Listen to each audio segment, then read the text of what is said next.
let us hit the Wayback Machine a little bit to your time at LSU, and through that, the prism of the news here out of the state of California, that the governor here has signed into law the ability for student athletes in the state of California to hire an agent to make money off of their name, likeness, and image for endorsement purposes. I'm wondering how much money the Honey Badger could have made back in the day.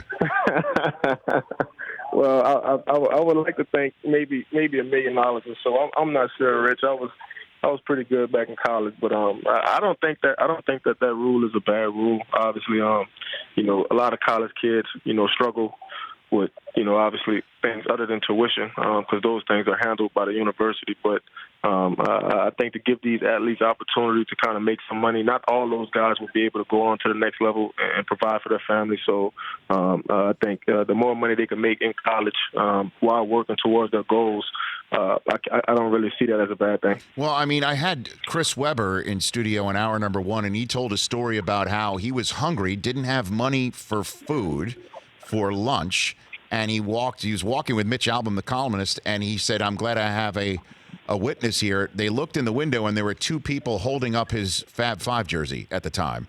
And I'm wondering did you think at any moment in time, like, hey, the amount of cash that was being made or publicity being made off of you and your play and your nickname Honey Badger, did you think that at the time?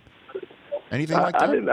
I didn't put too much emphasis on it, Rich, until people that I knew started to make Honey Badger T-shirts, and then they started to make money off of my name while I was in school. So I think at that moment I realized that a lot of people are making money, off of my name, off of my likeness, and unfortunately, I'm not seeing any of that.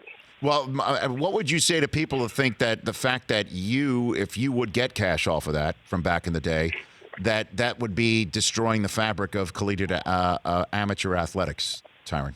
Yeah, I haven't thought about that too much, Rich. Like I said, everybody's going to have, different opinions about it. I can just say, being a college athlete, I understand how hard it can be at times, especially if you aren't one of the better guys on the team.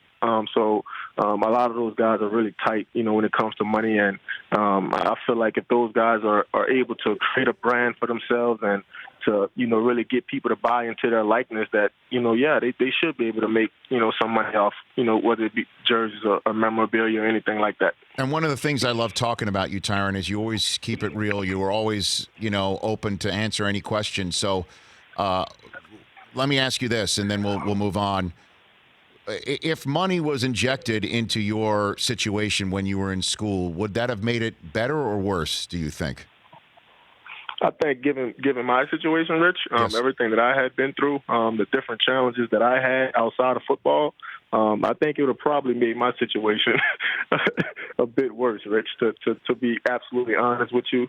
All kind of people come into your life and you don't know whether they're good or bad. You find those things out after the fact. So, but I think everybody, situations may vary. But I know me personally, if I was making money in college, Rich, probably wouldn't have been a good deal for me. For more of The Rich Eisen Show, tune to Audience Channel 239 on DirecTV for free on BR Live or download the Rich Eisen Show app.